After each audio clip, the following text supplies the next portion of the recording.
At T-Mobile, our critical mission is providing unparalleled 5G coverage for when connectivity is mission critical.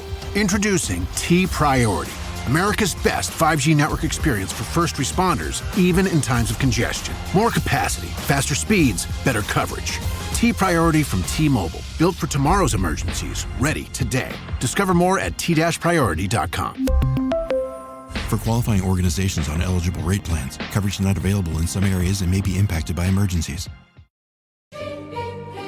This episode is brought to you by Prime Video. In the small town of Holland, Michigan, nothing is ever what it seems.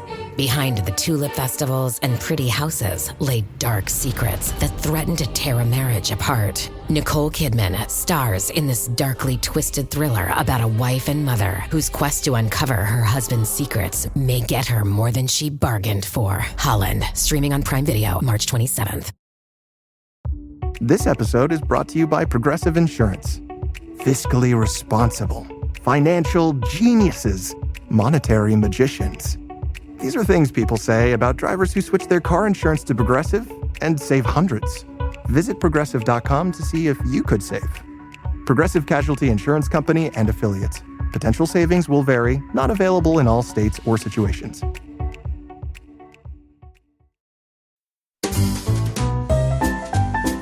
Listening to the Animation Addicts podcast with the Rotoscopers, episode 181, Barbie as the Princess and the Pauper. Grandmama, it's me, Anneliese.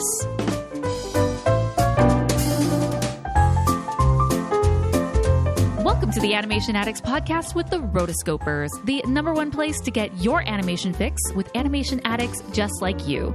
Each episode, we dive into the wonderful world of animation featuring Disney, DreamWorks, Pixar, and everything in between. From hilarious discussions and movie reviews to interviews with industry insiders, this show's mission is to brighten your day through our love and appreciation of animation. So hop on your nerdy couch, grab some snacks, and get ready to hang out with your animation besties because it's time to dive into today's episode.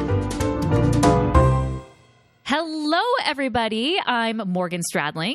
And I am Chelsea Robson. And thank you so much for joining us for this episode of the Animation Addicts podcast. We are really excited to dive into this amazing film. I'm just going to say it. It's surprisingly very, very good. Barbie as the Princess and the Pauper. We are going to have tons of fun reviewing this episode today. And yeah. I don't know if I'd jump straight to amazing, but it's pretty dang good. Surprisingly good. I'll put it that way. So before we do that, I want to give a shout out to one of our new patrons who joined us this month, Asha Dolly. Woohoo! So welcome. We have had so much fun with our patrons. If you don't know, our patron program is something where you can support the show, but you also get a ton of goodies and freebies and ad-free episodes and bonus content. We actually just got off a call called the Rotocast, which is the patron-only call-in show, and we had, for the first time ever, Roto Trivia. It was really fun. Chelsea, me, and some of the patrons, we got together and we had Disney trivia night, or afternoon, if you will. And our winner was Bethany, who absolutely rocked it. Her Disney knowledge was impressive. So she puts us to shame. So it's really fun. The patron community is one of my favorite parts of the show. So if you're interested in learning more and joining, be sure to go to rotoscopers.com/patron. So before we get into the episode, I have a few pieces of housekeeping that I want to get at the very beginning because I don't want to forget these later. We are growing here at the Rotoscopers. If you don't know, rotoscopers.com has a lot of volunteers who contribute articles and really help overall make the site better. And one of the things that I love about the writers is that it allows us to get a lot of content for animation addicts. But the greatest thing is that it allows people to get industry experience. So a lot of people have a hard time finding freelance gigs that they can work for or publications.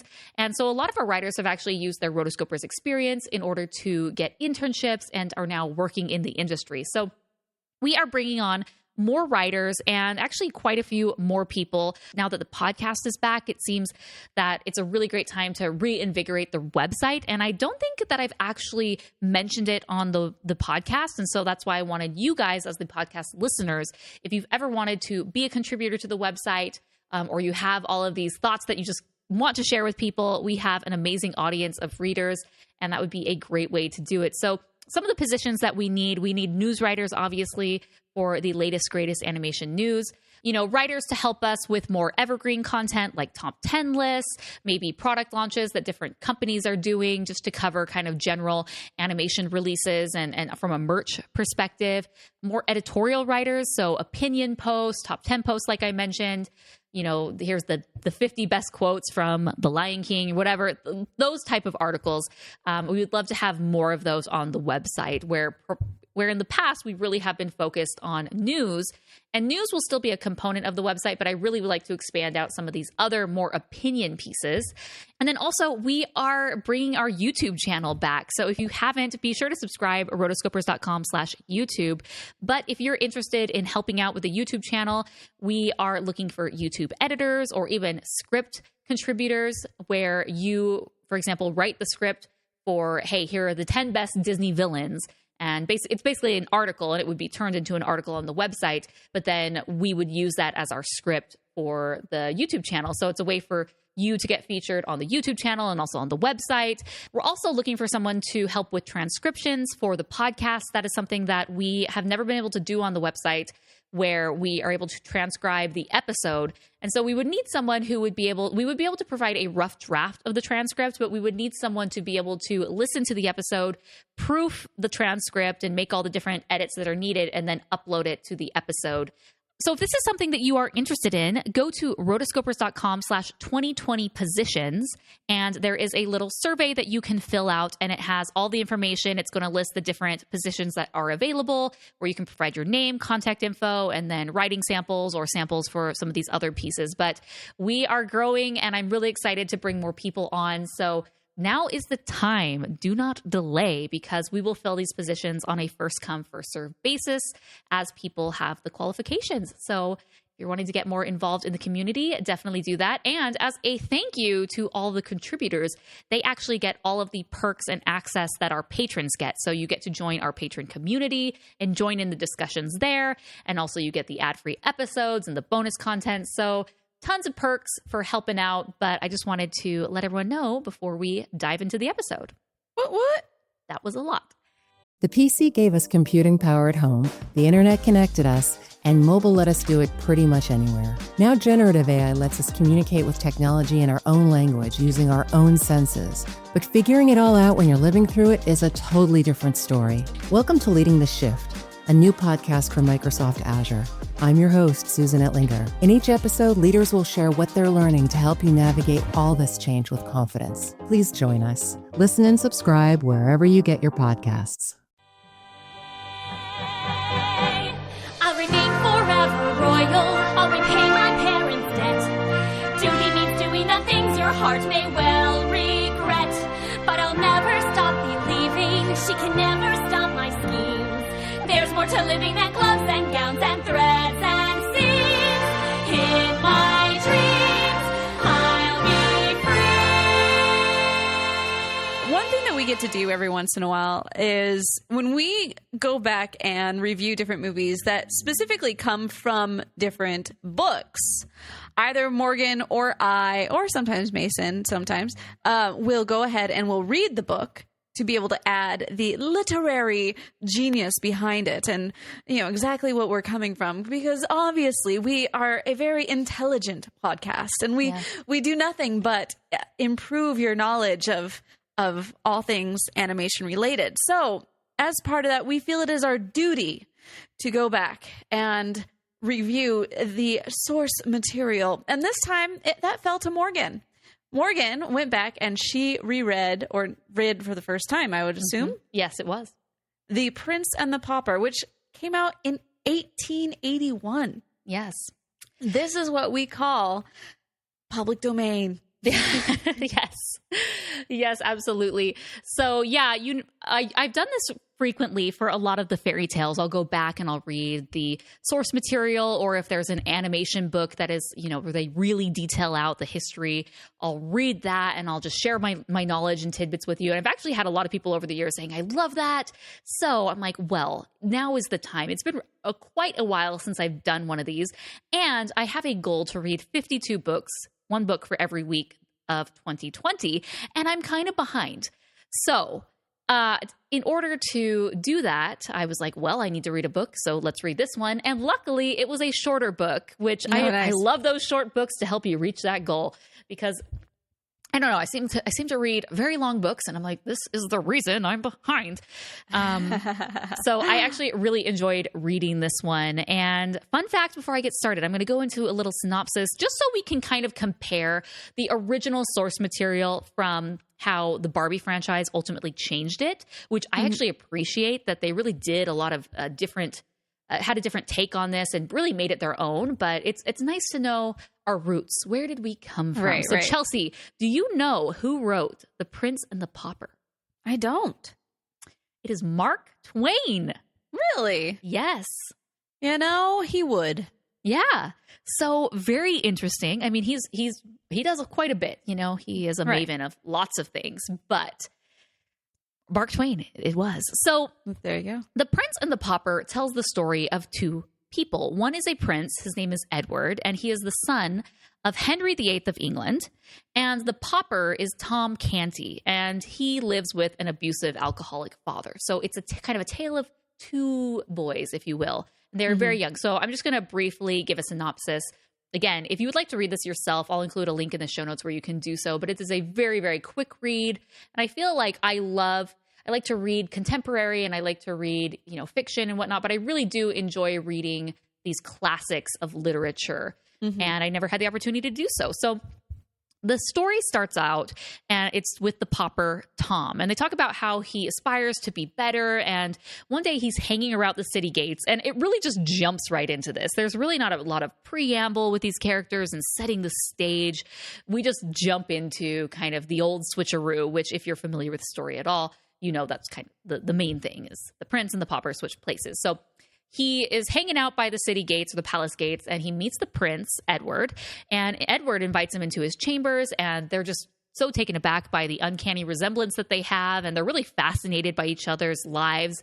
And Edward, who is just really interested in seeing life beyond the palace gates, they decide to switch places temporarily. Now, before they do this, the prince hides. We don't realize this until later on, but he hides something, and it is the Great Seal of England. And then he quickly goes outside. Now, as soon as he goes outside, the palace guards say, "Who are you? Get out of here, street rat." And they shoo him away. And eventually he makes it home and is subjected to his abusive alcoholic father, and really begins to realize the reality of the world outside the palace, that it's not as great as the life he has. So he escapes very quickly, and he meets a soldier/nobleman named Miles Hendon. This man has just returned from war. And, very quickly, Edward starts throwing his title around throughout the entire book. He's like, "But I am the prince. I am Edward." And, of course, Miles does not believe him, and they kind of just humors him. And, then we learn that the king, Edward's father, has died, making Edward the king. Edward does not know this, but we go quickly over to Tom, and we get to see him becoming accustomed to palace life. And, the king has not died at this point in time. But because he does not know the customs and just the different manners and things that you're supposed to do as a prince, everyone thinks that he is sick and he has some sort of memory loss. And they're like, well, let's just hide him from people. Let's not really draw attention to this. But, they ask him about the missing seal, and he doesn't really know. And he does sit on a few judgments, where people come in and they plead their case. And him being from the real world, he's able to give a very fair assessment to all of those people. Now, going back to Edward, he continues to experience life not as a prince, and it's brutal. And he's able to experience and understand the inequality that these people live in, specifically how harsh the judicial system is. People are flogged, they're burned at the stake. Just the punishments are horrible. And, the accused are accused with very flimsy evidence. He sees this firsthand of people being basically sentenced with not very much backing it up. And so he sees how unfair this is. And, he has a series of adventures, and he himself is accused of something and ends up in prison. And this whole entire time, he keeps declaring, after he gets out of prison, like, I am the king. I am the rightful heir. He does realize that that his father has died. And so he's like, oh, well, like, I can't have Tom be the king. The coronation's coming up. And so he's extra vocal about it. And, there's a gang that he runs into, and he is again telling him, I am the rightful heir. I'm the king of England. And so they have a mock coronation for him. And, that doesn't go over too well. But he is eventually able to interrupt the coronation. Now, before this, Tom is starting to realize that, hey, I'm here permanently. And it's funny how you can see how he's just like, well, I'm the king now. I'm going to be the king. And not even mentioning to anyone that, hey, by the way, I switched places with your rightful king. Not trying to make though. No, right. He's not trying to make it right or be honest or truthful about it. He's just going with it. Like, we are literally at the coronation ceremony when Edward runs in. And people are shocked, and he says, I'm the king, and they refuse to believe him, which is interesting considering how this one guy who supposedly is the king is the one with the memory loss and can't remember a thing. But this guy right here, he does. He remembers everything, and he is able to produce the Great Seal of England, which has been lost. And so with that, everyone knows that he really is the rightful king. So they switch places. He's crowned king just in the nick of time. They switched places on us, Nick. Yes. And then, that man earlier, Miles, who was kind of throughout, his friend, he is elevated to the rank of Earl, and Tom becomes the King's Ward, which is a position that he's able to retain for his entire life. Now, unfortunately, Edward dies at the age of 15, and Tom lives a very old life. And so that is The Prince and the Pauper. And, we're all familiar with this story. The prince and a poor boy, they switch places and they live life as each other and see the perspective of someone who they've never even associated with before or didn't even realize that life existed. So it was very interesting. It wasn't a very engaging read. It was very short, but I found myself be like, okay, come on. Like, there wasn't really a pressing, well, there was the ticking time bomb, if you will, of the coronation. Mm-hmm. But it was just kind of, meandering story where we go a little here and we learn a little of this and a little of that. But I feel like for the most part, it was really focused more on Edward and his perspective of coming to the life of his people and all the things that he's able to learn versus the other way where it's like, oh, this is great. So yeah, that is The Prince and the Pauper. Well, you can also understand why Mark Twain would write it that way, because they would like to have the upper class know how the bottom works. And so that, and there's way more people who are buying that are a part of the lower class than a part of the higher class. And so he definitely knows his market. And everybody would love to see things come down as a... well, Mark Twain was in America, so we didn't necessarily have... No. Are you talking about from an American perspective or just like a worldwide? Like he's worldwide perspective, like of just, having the rich, the governing class versus, just the blue collar, as you will. Yes. So I can see why he would kind of focus more on the king in that way. But at the same time, as you're telling me the story, all I can think of is Mickey Mouse. Totally right. They actually kept pretty close to the story. Did a good job. Yeah. And so that's why when I was watching this, I was like, well, they definitely didn't do the same thing as what the Mickey one did. And then as you're going through all these plot points, I'm like, oh, yeah, I do remember that plot point in Mickey. I do remember that plot point. So they definitely kept it the same. But yeah, interesting. Well, thank you, Morgan, for this literary update. Yes, Love always. I'm here for you. That's why I come to these things, just to share my literary knowledge, because I'm so knowledgeable. But yes. You're so smart. So let's dive into The Princess and the Pauper. I'm just like you. I think that's true. You're just like me. Yes, I can see. We take responsibility.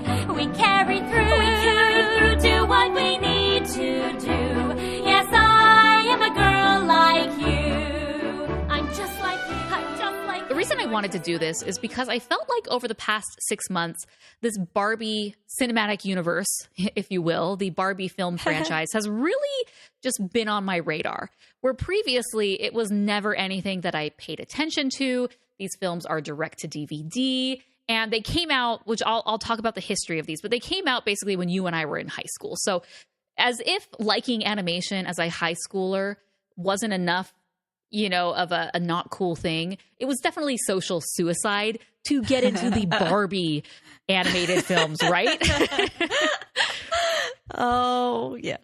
So it was just never anything that I was aware of. And this film in particular, and this entire franchise has a bit of a cult following.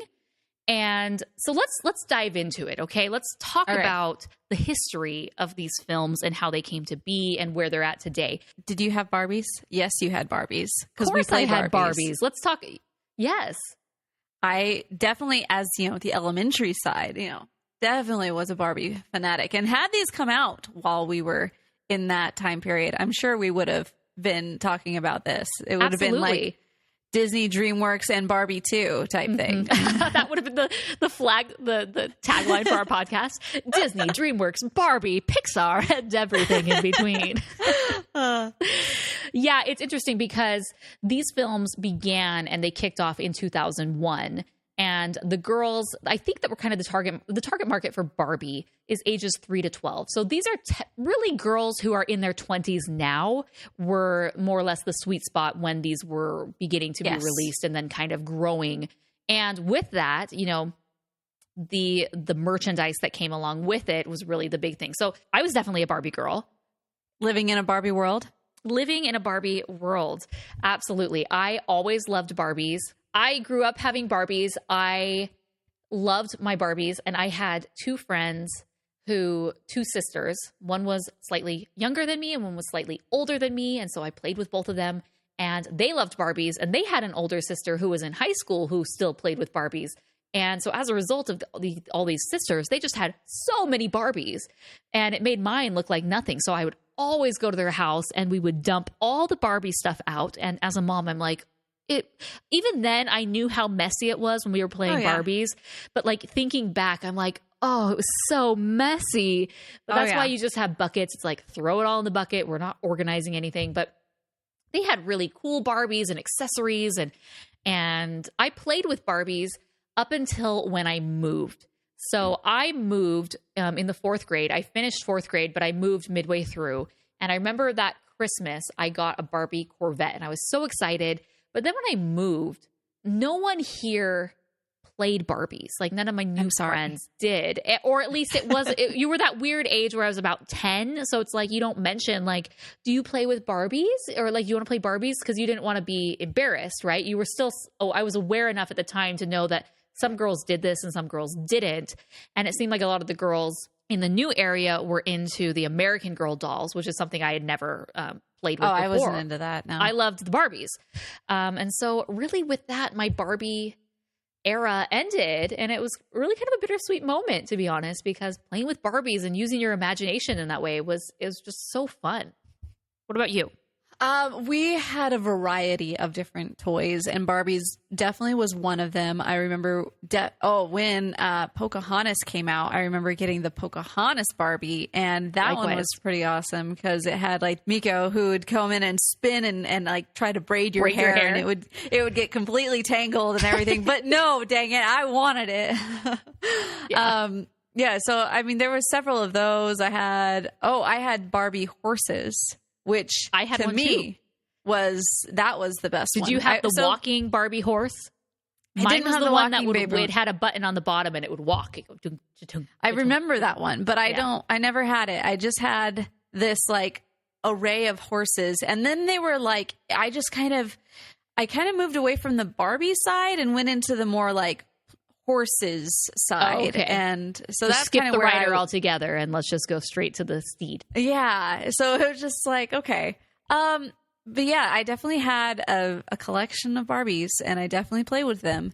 And around 10 years old, I had moved more into I'd still had them, but I definitely started moving more into other types of collectible type things. I was more of a collector at that point because, yeah, you and I weren't friends at that point. I know. People should know this. Yes. But we weren't friends, even though you had moved into my neighborhood, or I didn't have a neighborhood, but you moved into my area. And so like I also lived kind of outside of a neighborhood. And so I didn't really have a lot of people ever come over to my house and play. So that's why I think I moved into the more of the collector side of like, oh, we just look at them rather than What's like the fun of playing by yourself? So let's just look at things by ourselves. I don't know why. I mean, that's just what happened. But yeah, so that is my Barbie experience. Nice. We'll stop there. Yeah. Yeah. I'm thinking of the different, mentioned the Pocahontas Barbie. I had Pocahontas. I had Cocoam. I had Nakoma and tons of outfits. And I definitely remember having I feel like everyone our age had the Jasmine Barbie and the Aladdin Barbie, and his head always popped off. Yeah, it was classic. Have those. Anyway, and the Beast Barbie, I remember the Beast, you could put a mask on and turn him from Prince Adam to the one, Beast. yes. So yeah, we are definitely dating ourselves. But let's dive in to the history of the Barbie movie franchise, because it's interesting, because we have an association with the Barbies that were, when we were 5 to 10 years old. We had the movies that came out. We were really big into the merch or the Barbies for those movies, right? And the same thing with the fans of this series. And so basically in the late 90s, Mattel decided that they needed to mix up the Barbie line because Bratz had started to come out and they were really losing market share to the Bratz dolls. And they decided a variety of things that they were wanting to do. They were thinking of completely redesigning Barbie. They were going to make her breasts smaller, because she's just such Turn it into Lisa Lionheart. Yeah, basically. she was. Yes, exactly. She was so unrealistic that maybe let's make her more of a realistic body proportions. But let's be real, Barbie is Barbie. She is iconic. Yeah. We all understand. Don't shame Barbie. We're not going to have 12-inch necks, right? Is. Like, yeah, or like the body proportions of her. She's just iconic. Moving on. So they realized very quickly they couldn't touch the design of Barbie, and they really started to move more into. And I remember this, like the career Barbie, like the scientist. And the astronaut, like let's focus on more of the smart side of Barbie. And instead of let's go make cookies for the boys. Yes. This is going to be like a Simpsons crossover for multiple times. If you have not seen the Simpsons episode where they're parodying the Barbies, it is fantastic. You should go check it out on Disney Plus, because that's now part of the Disney family.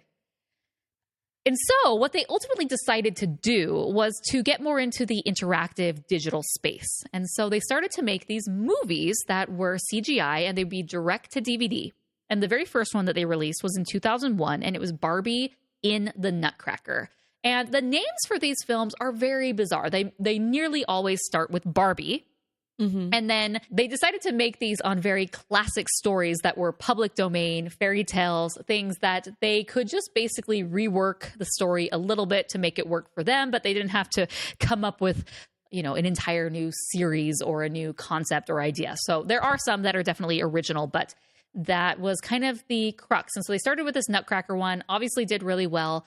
And Barbie as the Princess and the Pauper, which these are very like SEO friendly titles. Mm-hmm. It's straight up like Barbie, because people are going to type Barbie and then whatever the original property is. So if someone types in like Nutcracker, like the Barbie would hopefully show up Barbie in the Nutcracker. And basically what these movies were, they star Barbie. She's playing a character who has a name. It's not Barbie's movie. It's Barbie. Right. She's an actress in the Nutcracker or in the Princess and the Pauper. Barbie right? can do anything she wants. Yes.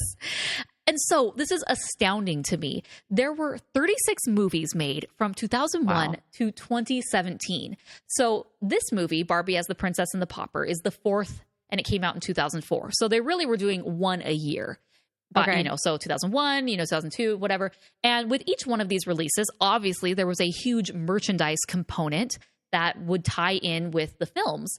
And girls would buy the movie and then they'd want the dolls. And so this really, really helped their market share. At a time when sales were decreasing, they actually increased 2%, which doesn't seem like a lot. But again, market share, just toys in general, was going down. And so that was a huge, huge moneymaker for them. The first 10 films which from 2001 to 2007 sold 40 million DVD and VHS units. Wow. Grossing over $700 million in sales, which is just crazy to me. This DVD VHS market in the 90s, early 2000s was just a gold mine, and they were really pumping these movies out. And then as of 2013, the series sold over 110 million units worldwide. They didn't give the numbers, but basically they had done 70 million more units, which is crazy in just a 5-year period instead of a 7-year period. Obviously, they were releasing more, instead of 1 a year, they were doing 2, sometimes 3. That's how we get to 36 movies in just 17 years. And in 2017, they decided to end the series, and that was when the last one was released. But just recently, they have announced that they are going to but just start again. And there is one that's supposedly coming out in 2020. And I imagine by the fact that they are going to be doing this again, the production value is going to be a lot higher. And we'll talk about the animation and the quality, but I mean, this is definitely early 2000s direct-to-video quality CGI. Yeah. It's not what you would see from Pixar at the time. 2001, that's Monsters Incorporated. Even Barbie in the Toy Story film, Toy Story 2 in 1999, she is significantly more advanced in many ways than these Barbie characters. But just so you know, that Barbie, she is not canon in these films. So the Barbie cinematic universe, no. Toy Story Barbie is not a thing. So there you have it. That is the history of the Barbie films. And as a result, because of just the girls who became so attached to these films, their parents, I'm assuming these were advertised on like the Disney Channel and Nickelodeon. They would buy the films and then they would love the films. Then they'd buy the merchandise. I know specifically for Barbie as the Princess and the Pauper, there was an Anneliese doll and an Erica doll, and their designs are just gorgeous in general, just like the baby blue and the baby pink. And they were musical, where you could push a button and they would both harmoniously sing together a duet, sort of like there were some toys a few years ago called Thingamajigs, and you had different versions of them and they would all harmonize together. And so that's kind of what that was. And so that's the way they make it. I need both. Exactly. No, I need them to sing both together. Yes. Harmony. Exactly. So yeah, I had a really interesting, fun time researching these films. Yeah, you did. They, again, it was never on my radar at the time, and it only recently. And like I said, it really does have a cult status among those girls who are in their 20s now. And I think just having the physical Barbie to play with really kind of elevates these movies in people's minds to another level, because there's so much nostalgia attached to this. And yeah, there's actually not that many YouTube videos on Barbie and Princess and the Pauper. And I'm like, you know what? I need to do some YouTube videos on this, because... Yeah, you do. I do. Anyway, I already done the research. No. I was actually thinking about this because in preparation for this episode, I was going through and just trying to find any of, like, I like to go in and I like to find the trailer before it and be able to show it. But there was no real trailer for this, which really surprised me. Like, it is literally just the first opening song or the background to the first opening song and then random clips thrown in there without any talking. And I was like, really? Yeah. They don't even have any type of announcer dude saying anything? So I was thinking we should probably make one ourselves and just make a commercial for this and post it. Fan trailer. Yay. Yeah, so I noticed in our show notes, which are available to the patrons as a perk, because they're able to read our show notes, which we kind of put all our thoughts together. I noticed that you had written that you weren't able to find one of these trailers. And so, Chelsea, if you will, I'm going to do one for you. I'm going to. Okay. If there was to be a trailer, this is what it would sound like. Okay. Introducing the most magical musical Barbie film ever. All my life, I've always wanted to have one day just for me. Meet Anneliese, a princess with lots of responsibility who wants more. I'm savoring the first and last taste of freedom before getting married next week to a total stranger. And Erica, a pauper who works as a seamstress. At least you're not an indentured servant.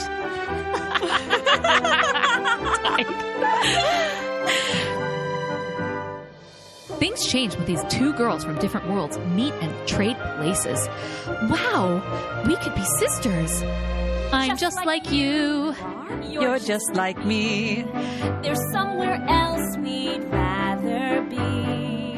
Somewhere that's ours. Somewhere the dreams come true. Yes, But they need to switch back before the evil Preminger steals the kingdom. Insert clip of Preminger being really over the top and obnoxious here. And then close it with a final song. Coming direct to DVD, September 28th, 2004. Yes, I am a girl like you. Barbie as the princess and the pauper. Anyway, that was my very crappy attempt at giving you a Princess and the Pauper, Barbie as the Princess and the Pauper trailer. You know, you also, what we could do, and we could put this on our YouTube channel, we could basically take the track of The Parent Trap and then just put Princess and the Pauper clips on top. Talking the Lindsay Lohan Parent Trap. Oh, That'd be yes, great. yes. That'd be great. That'd be epic. So anyways, there you go. That's Thank you. that's what a trailer would sound like if they were to make one. Round of applause. You know, but speaking, I had that line, the most magical musical Barbie film ever. This was the very first musical Barbie film. And this film in itself really is considered the pinnacle of all the Barbie films. The music elevates it, and it The is Secret considered... of NIMH, as you will. Of Yes. the Barbies. Yes. People consider this to be the best one. And when I asked the patrons, I'm like, okay, I know I want to do a Barbie film. Should we start from the beginning and do the first one? Should we do the best one? Should we do the worst one? Like, we could go a lot of different ways with this. Yeah. And by far and away, people voted that this is the movie that we should review. And I'm actually really glad that we did, because, Chelsea, I enjoyed myself watching this movie. Shocker. But yeah. Yeah. This was an interesting one.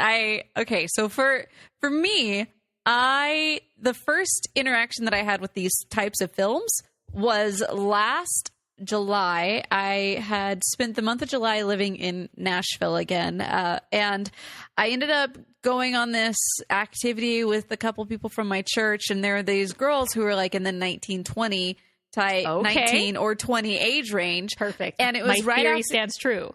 It is, yes. And I had just released my song Beautiful. And so I was showing it to them. And this girl, she's like, you sound exactly like the Barbies. I mean, I know there's a lot of people who don't really like them, but I love them. I was like, Yes. okay. And then as I'm watching this, and I'm like, dang straight I do. Like, man, I need to get on this. I missed my calling. I'm going to contact them and see whatever their movies. Because, I mean, that's the other thing. Growing up watching all of these movies, I recognize that I am capable of writing some dang good Disney movie musical fodder. So Right. I know that genre well. So yeah, that's what you have inspired me. I'm going to take a deep dive and reach out to some people and see if I can get a job. Right. So talking about the songs, you know, that's one of the things that really makes this film stand apart. And that's how this first got on my radar, is I heard I Am a Girl Like You as a song on TikTok. And I'm like, what on earth is this song? Which I had talked about in the end of our last episode. But like, what is this from? It sounds goodish. And almost then it's Disney-ish. So I looked it up and I'm like, here is Barbie again. And, you know, the very first song is called Free. And as I was watching it, I'm like, you know, expecting this is a direct-to-DVD film. And not only that, it's not a Disney one. And we know the level from Disney theatrical films to the direct-to-DVD. They're good, they're okay, but I don't need to have them on my Spotify playlist over and over and over again. But so these songs, I'm a fan, especially the first song. I was just really impressed. It was very much, that very first song, Free, was sort of like For the First Time in Forever from Frozen, where we're following the lives of two girls and we're getting their perspective, and it's a duet and they're singing together at some time. I'm like, this is kind of epic. What have I gotten myself into? So this was all written by Megan Cavallari. Cavallari. Cavallari. There you go. See, English needs accent marks. That's all I'm saying. Says she's a multi-platinum selling songwriter and composer, Megan Cavallari. Cavallari makes music and scores for film, television, theater, pop artists, commercials, opera, and animation. She has written for 24 television shows, 21 feature films. As a teenager, she studied music under Dr. Alfred Blatter, and George Crumb, and has 2 degrees in music composition and such. Like, go girl. Yeah, there was her, and then there was another person who, hold on, she got her start working with Danny Elfman on The Nightmare Before Christmas. Yes, good for her. That was some very good tutelage. Yeah, but right? yeah, there was another girl who helped with the lyrics. I think there were 3 women altogether, but this girl, the Megan Cavallari, she seemed to be, the biggest, and she's made quite a little career for herself doing this. And yeah, so I was just really surprised, like I said, with that first number. I'm like, oh, this could be pretty enjoyable. Now, on the flip side, we have the animation, which it's not in HD. So watching this film, there's parts where you're like, it's really blurry. Oh, yeah. Yeah. Especially that song, which is kind of one of the more popular musical numbers, is I Am a Girl Like You. That scene particularly, even when we were watching it, you and I rented it, it's just so blurry and hard to really see. There are certain scenes where the girls' faces are pretty crisp and they're the only person in focus. But this is almost like the animatic that they make for... it's not animatic. It's like rough animation for CGI. Like, have you ever seen the behind the scenes when they're making, where it's just the block of a character kind of like a robot moving around the scene, right? And they're using that to really trace where would this person move, but an arm will just randomly move up. There's no fluidity to their movements. Right. That's kind of how I felt at times. Stick figure type.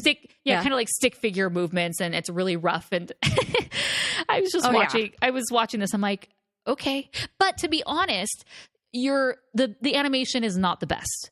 It's not the worst, and it's a bit and it's a bit down there.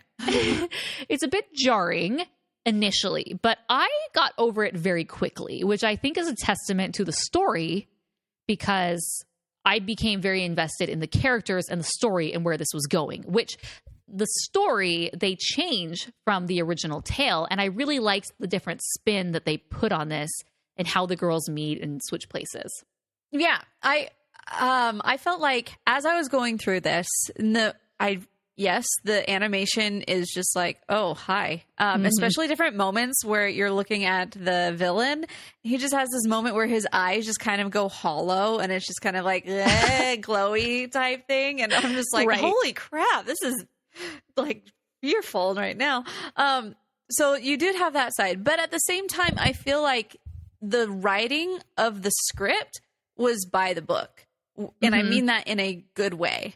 Especially when you're dealing with something like this, you're expecting it to just be not good at all. But it actually did have more of a driving force than what you were talking about as far as the original. It had more of you had your basic elements that were all there. Kidnapped princess. Right. Evil villain trying to steal the throne. Yes. Yeah. Who, so, I mean, a you vizier, just had all if these, you will. The royal vizier, yes. But it was done in a way that was, in my head, the only word I could really come up with was harmless. In the but I also mean that in a good way. There was nothing that I could really completely critique as oh, come on. You just kind of got it, and you're like, okay, I get it. And I can roll with this, and I'm okay with rolling. Nice. Yeah, I liked the change that they made where Anneliese, she has her duty to be a princess and to marry, in order to save the kingdom. And she wants her last hurrah into the marketplace. This very much is like Aladdin almost. Yeah. But it seems like she's never been there before. So she has her tutor who she has a crush on, take her there. And she meets this girl who looks exactly like her. And so this is where you're thinking, if it's going to be the original source material, okay, oh, I would love to live the day like you and see what it's like. And oh, I would love to be a princess. That doesn't happen. They have their little song hey, we look the same. Okay, bye. I gotta go back. Yeah. And then and only then when Preminger decides to completely kidnap the princess so that way she can just be out of the picture, where his motives were a little they were strange, like, and they changed very quickly. It's like, I'm gonna marry Anneliese, and then it's like when I'm gonna kill her, and now I'm gonna marry the mom. I'm like, why didn't you just marry the mom in the first place? It didn't really make sense. But I guess because the mom was maybe more of like a queen regent, if you will, where she wasn't necessarily, it seemed like Anneliese would have taken over as soon as she had gotten married, instead of the mom being like a Queen Elizabeth sort of thing. Like, well, she could live forever. And, you're never seeing the throne, prince or princess in this case. So yeah, Preminger, he was all over the place, but, you have Julian who, sees that they are similar, and he wants to have a little extra time to do some digging and detective work to see what really happened to the princess. So he's like, I'm going to go find that girl and bring her in, and we're going to pass her off as the princess. It's just, but it kind of worked, Yeah, it was, and it was a ploy in order to get Julian to be more of a solid figure in the story. Yeah. Because you got to have your love interest, and so that's, you got to make him a hero in some way. Because otherwise he wouldn't end up with Anneliese at the end, and there wouldn't be this like, but I always loved you. Right. It just wouldn't have. It would have just been like, well, all right, I'm out. Cool. Yeah. I understand why they were trying to build all of those things in there. It was just interesting because from the very beginning, the storybooks start where they're like, oh yes, because the king and queen were out of money. And so now I have to, to pay off all of our debts, I now have to marry you off to somebody who has money. And then at the same time, Seems you legit. have Erica's parents who also ran up huge amounts of debt and left her to be the one to carry all the baggage and work it off. And I'm just like, people, shout out to Morgan's budgeting video on her YouTube channel. They need to be watching these things. Like, come on. We need to get out of debt, people. Well, so we have that opening scene where they're in the mine and they're like, the gold's run out. Oh no, the kingdom is bankrupt. I'm like, well, that is really the epitome of living paycheck to paycheck. Yes. Like, the only money that we have is the money that we're getting actively from the mine, and the mine's out, so we're out. I'm like, this does not go not like well they have for a Federal you, Reserve that can just like pull it out of nowhere anyway. So, right, yeah. So she doesn't seem to be a good manager of money, and definitely needs to watch my video. Same thing with Erica's parents. But yeah, I totally laughed at that. I'm like, oh, okay, no money, all gone. Yep, we're done. Yeah, time to marry off our daughter. Obvious next step. Instead of like other kings and queens, let's raise taxes. Right. Well, I mean, that's nice of them, actually. Yes. They are they have a good heart. She's all about the people. It's my duty for the people. And there's that line in the very first song is like, duty is something that your heart regrets. Like what? Yeah. Let me read it. They both sing it at the same time. And this is when, so obviously Anneliese is singing about having to marry someone she doesn't love. And then Erica is talking about having to like be this indentured servant to pay off her parents' debts. And so they both sing this at the same time. They say, duty means doing the things your heart may well regret. Oh no. But then I also liked in this line, since we're talking about this, they both sing this at the very end. There's more to living than gloves and gowns and threads and seams. In my dreams, I'll be free. And it was so perfect because that line alone, related to both of their situations perfectly. Yeah. Like the princess, it's more than all of those, fancy things, dresses and gowns and beads. And then the seamstress who is giving her life doing these things. She knows that there's more than just doing that. And so, but props to Megan on just that clever wordplay, because again, I heard it and I'm like, okay, this is slightly deep. Yeah. No, I want to look into her and see what else she's got going on. But okay, so those two goons that Preminger has, oh my goodness, they were basically Pirates of the Caribbean. They were like ripoffs, right? Yes, the two pirates, like, Tweedledee from Pirates. Tweedledum. It was just like, what is this? Like, what is? And that was the other thing I'm going through. Like, okay, they're digging in the mines, and I'm just thinking that's a lot of work. to like be considered a thief. Like there's so many easier ways to thieve than to go and dig and mine the whole day through. Like there's so many easier ways to steal a living, I'm sure. You know, Chelsea? To go hike it out. No, I don't personally. But, and that was the other thing. It's like, so Preminger, his whole plan is to dig out the gold that is in the mines of the royals and present it as his own. Yes. Like, what? I know. Didn't he realize that it was gone? Well, I think he had been scraping it. He had been kind of siphoning it off. Oh, well. And apparently doing such a great job, and conveniently timed when the gold was going to run out. And so he was really the only source of income where he could really bail out the kingdom, if you will. But then even at the end, when he is taken away and he's captured, there's no reference of like, and we got our money back. Right. For me, I mean, it never even came up that he was the one who had been stealing the money. And so I would have liked that maybe to be wrapped up a little bit so there could be even more justice. Yeah. But man, he's that just queen, kind of hidden somewhere. Right. Like it was never found again. Right. The Cave of Wonders, that's where it all goes. Or the Yeah. money bin, you know, those are the two main places where you stockpile gold in the animated world.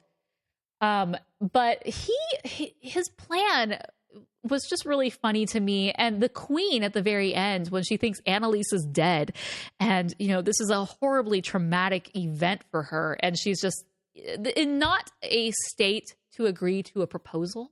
Oh, no. Yeah, she does. And not only that, she accepts and then moves on and gets Tomorrow. married the next We'll day. be married in the morning. Of course, always. You know, that's that ticking time bomb element. How can we push the plot forward so we don't drag this out forever? Because, yeah, a royal engagement is a quick one, clearly. But she loves her people.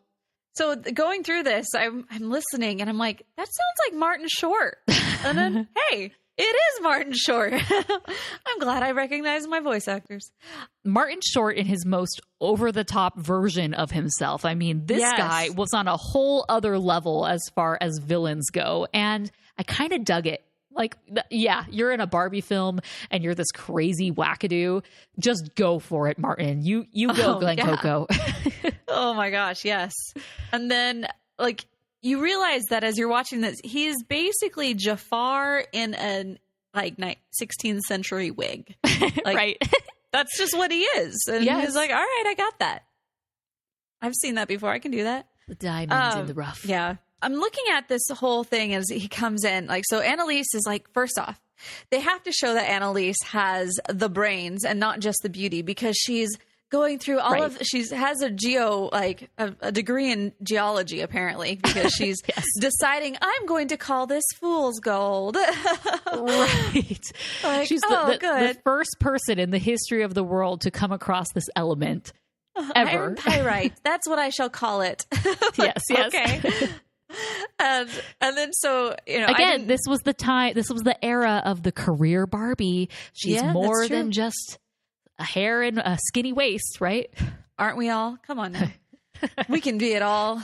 So you have Julian come in, and at the point in time, I didn't catch his name, and so I just referred to him in the notes as Blue Shirt Guy, because he ends up wearing this blue shirt the entire time, like his nice little vest, like 3-piece thing. And I was like, Blue Shirt Guy comes in, nice. And obviously he starts it off calling her by this, and you can tell that she's put off because, wait a second, why are you being so formal? We're friends. What's up with that? So I'm thinking, okay, this is really the only friend that she has. And I don't know if this is actually a good match for her, because although I do not believe necessarily in the need to marry your level. Yeah, I don't necessarily believe that you must marry at your level, but you kind of got to marry at your level in a little bit. Like, you know, you got to and I'm not talking monetarily. I'm talking in your smarts, in your ambition levels. Right. There has to be some balance there. Like, you can't just, you know, but he's super cute, you know, dumb as a doornail, but you know what? He'll great arm candy, you know, like that's just not okay. And especially if you've got somebody who doesn't understand all of the outside things. But the fact is they gave him the job as being her tutor. So apparently he did go to school. Apparently he did, you know, make something of his life. So go for it, Barbie. He's climbed his way up to palace tutor. Sure. Yeah, go for it. All right. Yeah, it kind of reminded me in Little Women how Meg marries the tutor and she knows that she's not going to have a great life as a result of it, but it's love. This is not the case. She's the princess, so they're going to have a great life. He's the one who's going to reap the reward of that. But Right. Yeah. Was it just me? But I didn't realize until the very end, basically the double wedding, when I'm looking at these two men and I'm like, wait a second, is that Ken? Of course it is. It was Ken. Yes. I don't know why I didn't even make that connection. You know, Anneliese and Erica's the brunette and Barbie is always a blonde, but apparently both are considered to be Barbie in this one. Even though Teresa, it's fine. Teresa is the brunette friend. Okay. Teresa could have had a cool cameo. That's true. Anyway, it's fine. They're both definitely a Ken doll. Like, then that was the funny thing is like right when they were walking in, when you see the king who is acting as somebody else at the point in time, which I thought was like, who is this dude? Right. This again, it's more Aladdin. Sometimes I dress as a servant to escape the pressures of palace life. Totally, that's totally what it was. But I really am a prince. You know, royalty getting dressed up in disguise. Kind of crazy, don't you think? Not that strange. Yeah. Okay, speaking of strange, Wolfie? Bizarre. I didn't appreciate it. Where were we going with it? What? Like, I understand you're poor, but you can't even afford a real cat. Well, and I think it was just so that she could sing this song about, I accept you just the way you are. You're perfect just the way you are. Yeah. And, like, you have to have, you know, the king, I guess, King Dominic. I don't know who he was pretending to be at the time. He was at her door. And it's like, that seems a little odd that he would be the one to go straight to her door and, like, knock on her or whatnot, especially as she's like getting out of the shower. It was weird. I thought the same thing. He was like knocking and then coming in, and I'm like, "Who? Excuse me. Who do you think you are, guy from another kingdom? Where are her guards? Which there are. I noticed this when Preminger tries to escape the wedding. A severe lack of guards and protection around this place. You have the one. There's the one. And he's just a bumbling idiot who falls asleep. Which, can we stop giving our palace guards keys that they either hang up on a clip, hang up on a little ring, or they connect it to their belt? I mean, we've seen thousands of movies at this point. They all do it, and they all get stolen. So stop. Yeah. Right now. Oh, yes. But they don't have any guards here trying to protect the princess, trying to protect the queen, trying to protect the mine. That clearly hard times where they had to do a lot of cuts for the staff and the personnel. They're like, we got it. We got George down there. He'll be fine. But it was weird that he was just like knocking, and it was very much a lot of the Disney princes do this. There's Prince Charming from Snow White and the Seven Dwarfs where he's just riding by the palace. Also kind of weird, riding by her palace and hears her sing, and then Philip is hearing a maiden singing. These men, guys, girls, learn how to sing, because clearly that is the way to get hunks, these brunette hunks, right? That I guess I'm missing out on that one, but yeah, Kelsey, you're just not doing it the right way. I know. And that was the other thing that I'm watching as I'm listening to her. First off, there's a point in time where she's like singing, and then her boss is like, "Do you really think you can make a living as a singer?" And I'm like, "Ooh, ouch." I'm like, "Yes, I can. Thank you very much." And I do, whatever. Yeah. But then it's like, when she is in the palace, like, and she's in her like, oh, let's go and sing together at the piano and then take our little rendezvous around the balcony stop. The This Is Love sort of thing. Yeah. The This Is Love moment. Yes. And like, she just goes from being like totally fine and totally her to just being so doughy eyed and so just sweet. And I'm like, see, that is where I'm missing up. I never go to that point. You don't pull out the Puss in Boots eyes, huh? No, I don't know how, honestly. It's fine. I get over it. I'm sure there's an online course for that somewhere. I'm sure. Matthew Hussey, here I come. Good times. So going back to the cat. So then we have Wolfie, who is this cat that barks like a dog. And so we have these secondary animal sidekicks that can talk to each other, and they have their own plot line. And this is like what you were saying. When I was watching it, I'm like, this is dumb and weird, and why do they have to talk? But at the same time, as you mentioned before, it was harmless. It was what it was. Well, yeah. And then what was interesting though is like that dog character, and I'm like, oh, it's Preminger's dog. Okay, what? I'm like, are you supposed to be the Iago of this pair? And like always going after Serafina, who is destined to apparently everything that we wanted was for Serafina and Wolfie to get together because, you know. Oh, here's a funny part. Woof. Speaking of a woof. But can I just say his Brooklyn accent came out of nowhere. I'm like, why is this needed? But the one positive, thank you for the male poodle representation. I feel like all poodles everywhere are always girls. So I'm like, okay, I can dig this male poodle, but the Brooklyn accent, why? Okay, but yes, what we always wanted was for these two cats to get together and have kittens. We wanted this? What? We didn't. I don't remember asking for this. Okay, so that's at the very end. Like, we're totally jumping all over, which is totally fine. But at the very end, it's like, we lived happily ever after. And they don't really go into anything about, like, Anneliese and her life and what happened with her, or Erica and her now being a queen, which is pretty freaking amazing. It's like, and we know you wanted to know about the cat and the dog. Like, they specifically have one of the, either Anneliese or Erica be a narrator and call it out. And I'm like, no, this is horrible. Stop.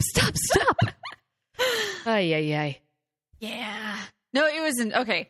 So let's get to that later. One thing was interesting. Instead of having the seal, I guess, it's that birthmark. And the fact that it's a crown, I was like, what? I was dying. Of course. I mean, what? If you even want to get even more meta, it could have been the Barbie logo, for heaven's sakes. Like, either the Barbie signature logo or the Barbie with like Barbie's head in a ponytail. Any of those options would have been fine at this point. But I'm like, really? The royal birthmark? So you're telling me are all royals in this kingdom, this is the birthmark that they have? Or is it just simply her who has this birthmark? It kind of made it seem like... Or are they given it? Yeah, are they branded? Are they tattooed and branded as a child? And yeah, if it was a tattoo, and everyone knows that this is the royal seal, couldn't someone just get like a sepia colored tattoo and say, I'm the princess, very much like, I got Hannah. I'm Anastasia. I'm the daughter. It's me, Anastasia. It's me, Anneliese. Oh, man. Okay. And then when they bring Erica in and Julian comes out and he's like, hey, look, I just happen to have a blonde wig that matches perfectly with hers. I'm like, where in the world are you getting a wig maker in your economy? I mean, it really doesn't seem like you guys are that big into trade. It's just interesting. Yeah. Wow. That was fast. Just plot point to push the plot. Got to keep moving. Don't pay attention to this. I was wondering how that was going to happen. I mean, of course, a wig, duh, that's the most obvious answer. But when I'm like, okay, these two girls are going to switch places, but one of them's brunette. How's that going to work? So yeah, I guess my first thought should have been either hair dye or a wig, because I was thinking they're going to dye it. I was like, do they have dye back then? I don't even know. So then we keep moving on, and we find out that this footman, I guess, is what he's pretending to be, is actually the king. He's not even a prince. He's the king. I'm sorry I had to do this to you, but I didn't want her to, I just wanted to see who I was going to marry before. I'm like, okay. You could be like Prince Ahmed and just show up and get to know her before you actually make the proposal. But we all know how that turned out for Prince Ahmed, since we're making an Aladdin comparison here. Right. Well, and then it's just funny as like she's coming in and she's just like being herself, and you can just see him like getting all starry-eyed at looking at her, and I'm like, oh, that's sweet. Yeah. But it's even better as you keep going, and Erica just like, he's like, oh, I love how you are just so honest and forthright, and she's like, uh-oh. Yeah. And she's almost about to tell him the truth, but then he pulls out the rock and she loses it all. She's like, yep, I am who I am. Yeah. That's funny because my thought at that point in time was like, you're the king and that's the best size diamond you can come up with. Yeah. I would have been like, I guess it's better than being an indentured servant, but expected a little more. Yeah. Well, and then like his kingdom must be undergoing tough times as well. So it's a worldwide pandemic clearly happening here. The pandemic has hit this place as well. Yeah. Not just the kingdom of Corona, guys. Not just Corona. The red rocks, the black rocks have now we got the purple rocks over here. The purple rocks. Yes, the purple rocks have just come out. Oh, man. The geodes, because geodes are so awesome. That like, how do you build an entire economy on geodes? I was expecting them to be amethysts, where that actually has somewhat of a value compared to other stones. But sure, geodes, we can slice those and sell them in gift shops for museums and stuff. Yeah. Well, at this point in time, like they find out that. Or Preminger comes in and says, oh my goodness, the princess has actually died. And this one is just a fake. Look for her birthmark. No birthmark. Oh. And then they carry her away after she had just not told him because she was, taken by the diamond ring. And as she's going, she's like, I just wanted to save the princess. And then as they're leaving, you have this ambassador dude who's like, this was such a waste of time. Oh my gosh. Why did we even come? And like the king is just kind of sitting there, just kind of like, Yeah, they're leaving at that point. They're like getting in their carriage. They're like, we got to get out of here. Right. But it's like, who the crap cares about how the ambassador feels? Like, you have no authority here, guy. Not even just authority, but like, who cares? Well, your job has not changed either way. Right. And you mentioned what Erica says, like, I was just trying to save the princess. Wouldn't someone have like caught on to that and been like, wait, what are you talking about? Because they still don't have the princess.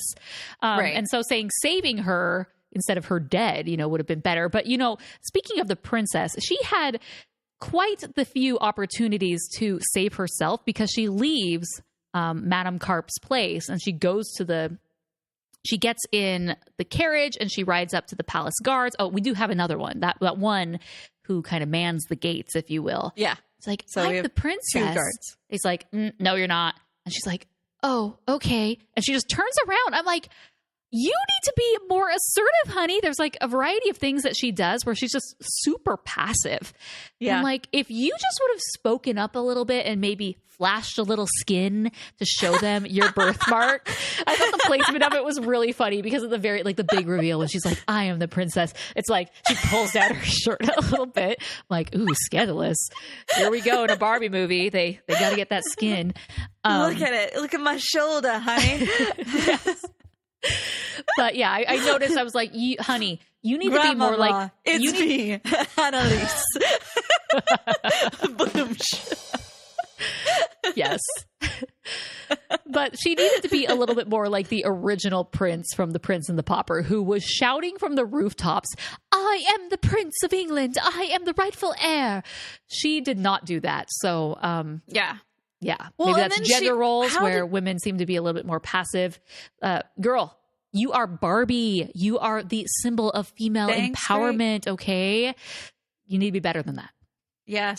Well, and then how does she get, I missed this part. How did she end up back at the textile place? She's kidnapped. She escapes. She goes to the guard. And then she later wanders back into town, and Madame Carp finds her and says, "Get in there," and then puts her back to work. Get back to work.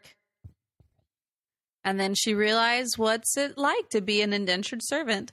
Even though, like, the assistant lady knows that she's not Erica. Like, obviously you're not Erica. And so she is, and she's like sewing and like can't do anything right. And so she's like, you don't have to do that. Please. Like, really, you don't. Because I'm going to have to go in and refix all that. But she's like, well, I can't let you do it all your own. And I'm just like, no, please do not do any more. I'm going to have to do double work because now I have to go to unstitch all these things. Like, no, stop. So, like, we could go in and talk about all these, little plot details, but no one really cares. If you've seen it, then you know it. And let's what just we move really forward. care about is the most important plot point that we need to talk about right now, right here, Morgan, is this double wedding, double honeymoon thing. What? Okay. Okay. So What? I know double weddings are really romanticized. They're so cool and like, it's so romantic. It's awesome. 2 weddings, double the love, double the fun.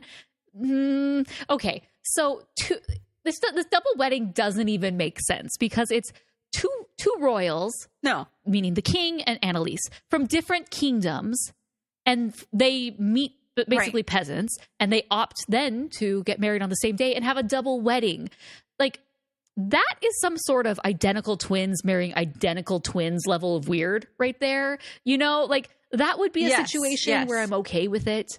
But Anneliese and Erica, they didn't even have this strong of a bond. It's, hey, we look the same. Okay, peace out. I got to go back to my castle, and then Anneliese has this journey of being kidnapped and all of this. And then Erica is much like Tom in the original book where she kind of starts going along with it. It's like, I'm not going to tell them, so it just was, I guess I can be. Yeah. So anyways, fast forward, we have a double wedding, and not only a double wedding, then they leave together, a double honeymoon. Why? Yeah. Ain't no way that would have ever happened. No. And these people don't even know each other. Like, they barely know each other. All right. So double wedding, double honeymoon craziness out of the way. I think we've talked quite a bit about this film. I had a great time actually talking about this film. It was a lot of fun. But now is the real question of the day. What would you rate this film? Okay. Because I have no nostalgia for it. And also, it's one of those that I'm like, I'm good with watching once. I'm going to say 3 stars for me. But at the same time, like, it's solid stars. I felt like it was good enough to say, yes, I enjoyed it. And okay, cool. So last night after I watched it, thinking that this was going to be, I didn't think it was going to be a train wreck because of the hype around this one and the series and whatnot. So I'm like, it has to be good enough.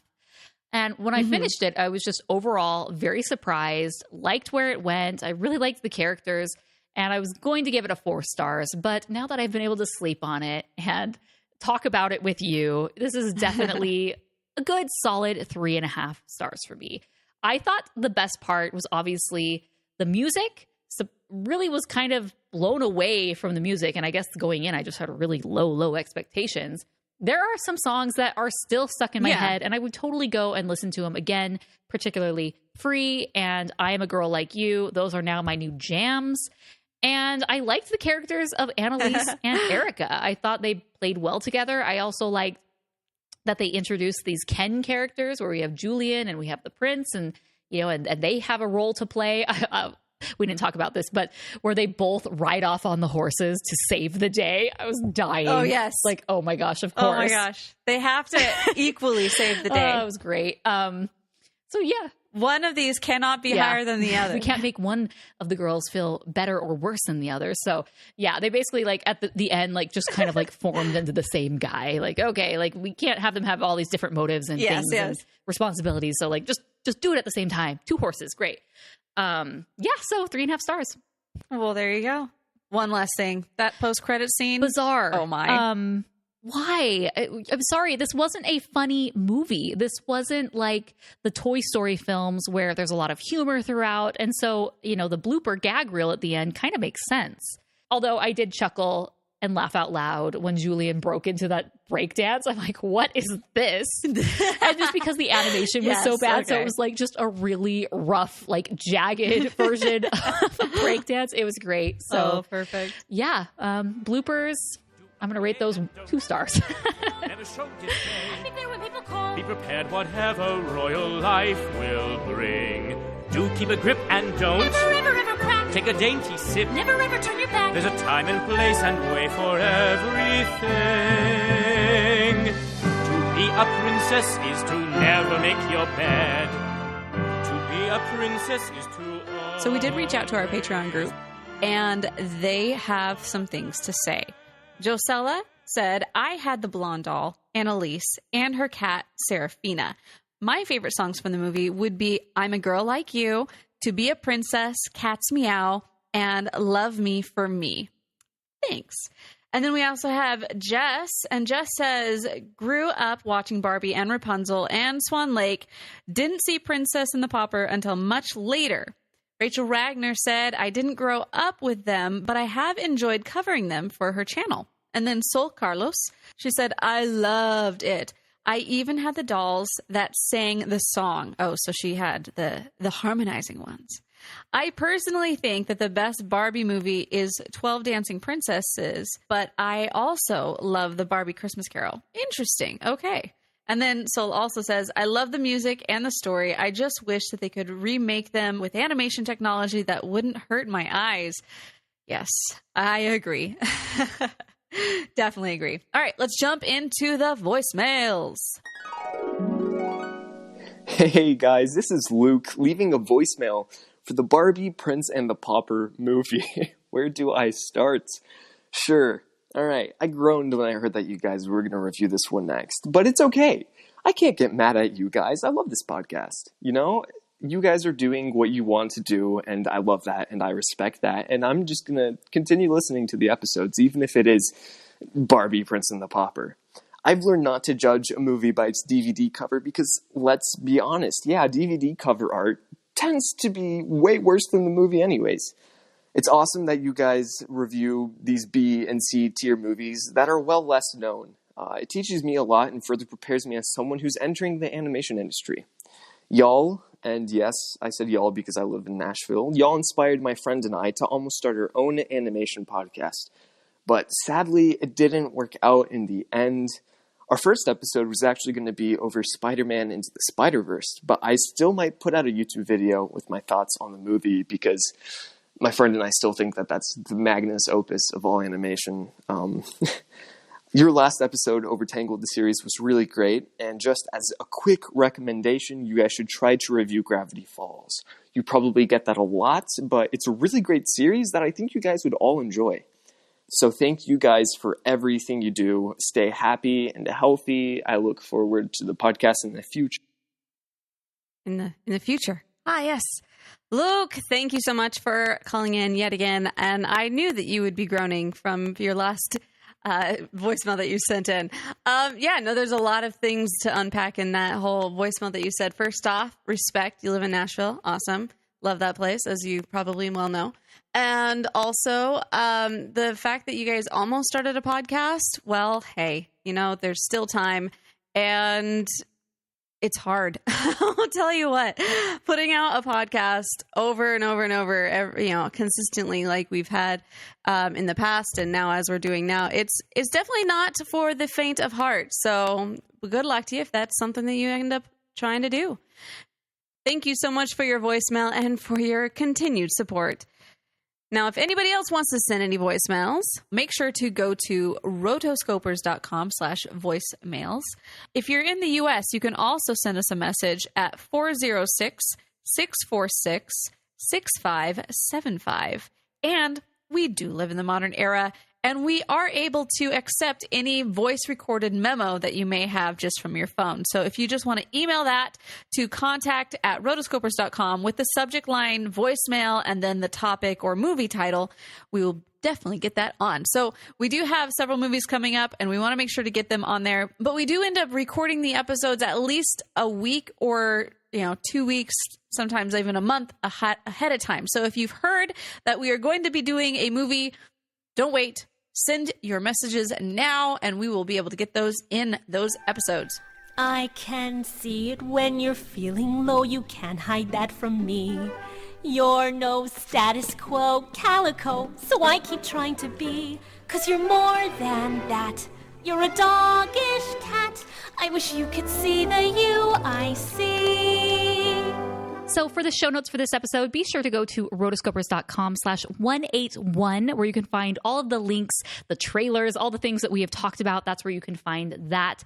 And be sure to share this with your friends on social media. Use the hashtag #AnimationAddicts. You can share to your Instagram story, but be sure to tag us so that way we can reshare it. Also, make sure to subscribe to us on iTunes, and we're available on Stitcher Radio and Spotify and all of the places that you find your great podcasts. But if you really want to help us out, make sure to head on to iTunes, leave us a 5-star review, and if you type in a character that you would like Mason to record that 5-star review in, he will do that. So if I were to do that, I would just go in, I would give my 5-star review, tell me why, and then I would say -Goofy or -whoever.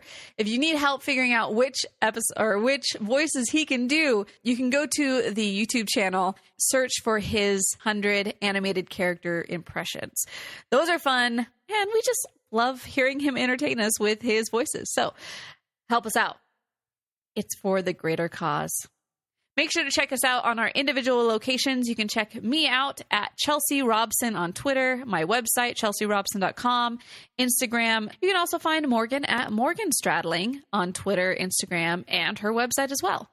We both have our own different things going on, and if you need our help in our respective fields, then, hey, we're here for you in all forms. Now, our next episode, Mason will finally be back. We have waited long for him, and we are going to be doing a really good movie. We are going to be talking about, and this is very highly requested, so many people have asked for us to do this, Into the Spider-Verse, which I have seen, I love. Woo!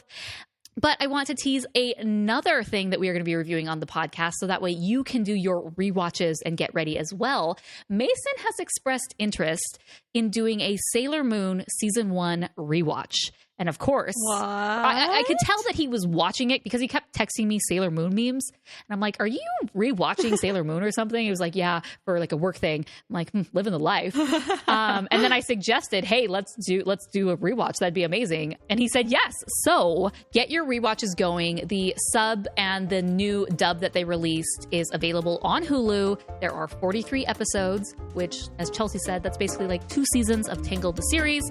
So you can do it. So that will be coming in the near future, probably in the next few months or so. But just get your rewatches ready because we want to have a good old time with that. So, yes. All right. Until next time, guys, we are the Rotoscopers. Speaking of colors of hair, there's a point in time where Erica is singing to Wolfie and basically calling him she says something as a calico. Mm-hmm. And a calico actually means a 3-colored cat. And any cat that has 3 or more colors is automatically a female. Did you know this? I did not know this.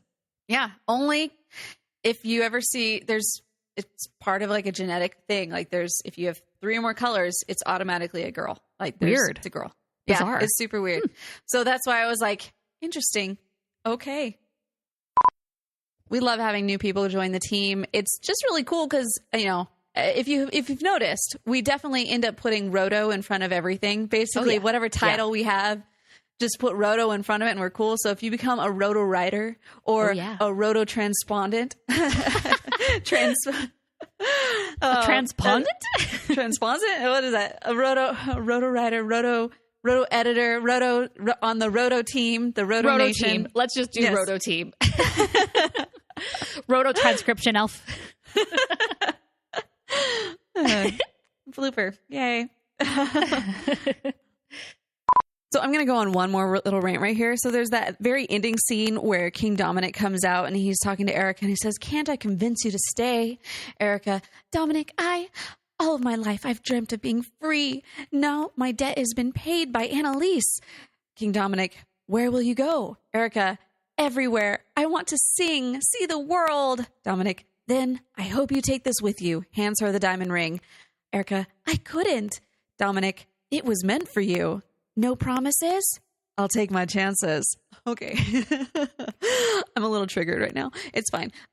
So he doesn't actually say that he doesn't believe in her, but really, I mean, I don't really believe in her either, because she's been an indentured servant for the last several years, and now she just feels like, I'm going to go and let loose and be free and sing.